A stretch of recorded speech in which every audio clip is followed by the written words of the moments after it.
Saudara-saudari, Injil kita pada hari ini diambil dari Injil Matius bab 1 ayat 1 sampai 17.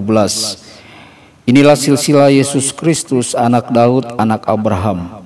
Abraham memperanakan Ishak, Ishak memperanakan Yakub, Yakub memperanakan Yehuda dan saudara-saudaranya. Yehuda memperanakan Peres dan Jerah dari Tamar. Peres memperanakan Hezron, Hezron memperanakan Ram. Ram memperanakan Aminadab, Aminadab memperanakan Nahason, Nahason memperanakan Salmon. Salmon memperanakan Boas dari Rahab, Boas memperanakan Obed dari Rut, Obed memperanakan Isai, Isai memperanakan Raja Daud, Daud memperanakan Salomo dari istri Uria. Salomo memperanakan Rehabeam, Rehabeam memperanakan Abia, Abia memperanakan Asa, Asa memperanakan Yosafat, Yosafat memperanakan Yoram, Yoram memperanakan Uzia, Uzia memperanakan Yotam, Yotam memperanakan Ahaz, Ahaz memperanakan Hizkia, Hizkia memperanakan Manase, Manase memperanakan Amon, Amon memperanakan Yosia, Yosia memperanakan Yekonya dan saudara-saudaranya pada waktu pembuangan ke Babel. Sesudah pembuangan ke Babel, Yekonya memperanakan Sealtiel, Sealtiel memperanakan Zerubabel, Zerubabel memperanakan Abihud, Abihud memperanakan Eliakim, Eliakim memperanakan Asor, Asor memperanakan Sadok, Sadok memperanakan Akim, Akim memperanakan Eliud, Eliud memperanakan Eleazar, Eleazar memperanakan Matan, Matan memperanakan Yakub, Yakub memperanakan Yusuf suami Maria yang melahirkan Yesus yang disebut Kristus. Jadi seluruhnya ada 14 keturunan dari Abraham sampai Daud, 14 keturunan dari Daud sampai pembuangan ke Babel, dan 14 keturunan dari pembuangan ke Babel sampai Kristus. Demikianlah sabda Tuhan. Terpujilah Kristus.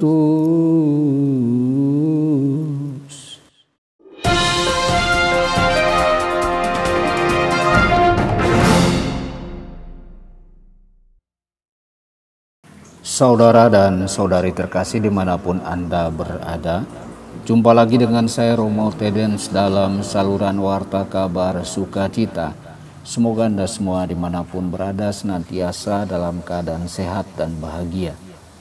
Banyak orang mencoba menelusuri silsilah keluarga mereka, kembali ke masa lampau selama berabad-abad untuk menentukan asal-usul mereka. Kadang-kadang pencarian ini mudah dilakukan karena keluarga tersebut telah tinggal di negara yang sama, bahkan mungkin di kota yang sama selama beberapa generasi.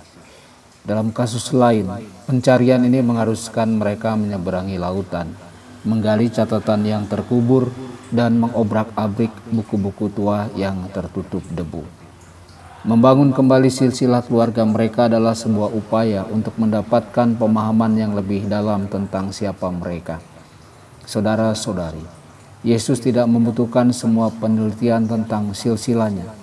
Jika ada satu keyakinan yang dapat kita sebut sebagai landasan hidupnya, itu adalah kesadarannya bahwa ia berasal dari Bapa dan telah mengambil kodrat manusiawi karena ketaatan pada kehendak Bapa. Kita juga berasal dari Bapa yang menciptakan kita. Kita juga memiliki misi yang harus kita penuhi di bumi ini. Inilah yang memberi makna bagi keseluruhan keberadaan kita. Asal-usul kita berasal dari kasih Allah Bapa.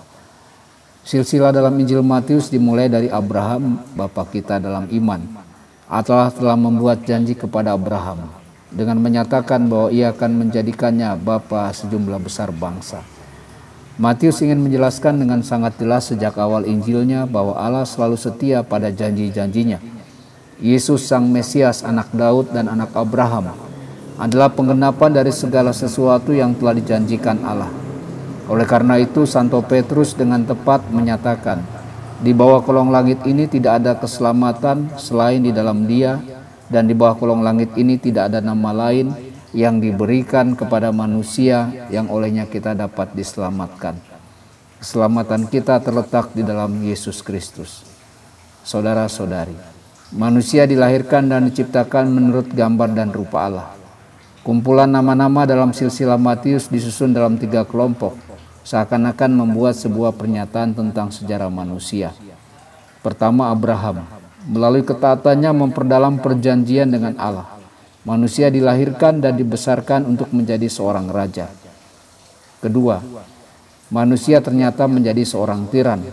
Ia menyalahgunakan kebebasan yang telah Allah berikan kepadanya, menentang Allah, tidak taat pada Allah, dan berpaling dari penciptanya. Dengan berlinang air mata, Bapa melihat anaknya yang hilang itu pergi ke pengasingan. Dan ketiga, namun Allah tidak menuliskan sejarah manusia untuk berakhir dengan tragedi. Ia mengutus anaknya ke dalam dunia untuk menolong manusia mendapatkan kembali kebesarannya, untuk mengangkat manusia ke tempat yang lebih tinggi, untuk menjadi anak-anak Allah. Sejarah bukanlah sebuah jalan yang tidak menuju kemana-mana. Tujuannya adalah agar kita berada di surga bersama Allah. Jadi tidaklah cukup bagi kita untuk mengetahui bahwa asal mula kita adalah di dalam kasih Allah Bapa dan keselamatan kita ada di dalam Yesus Kristus. Kita perlu bekerja sama dengan Roh Kudus dalam mewujudkan rencana Allah yang penuh kasih karunia. Kita dapat menginvestasikan waktu kita untuk mewujudkan kerajaan Kristus di tempat kerja, di rumah, dan di masyarakat. Tuhan Yesus memberkati dan menyertai Anda semua. Sabda Allah adalah kebenaran. Sabda Allah adalah kehidupan. Mari kita mencintainya, mari kita menghayatinya. Ya Tuhan yang ku muliakan, sabdamu angkat rasa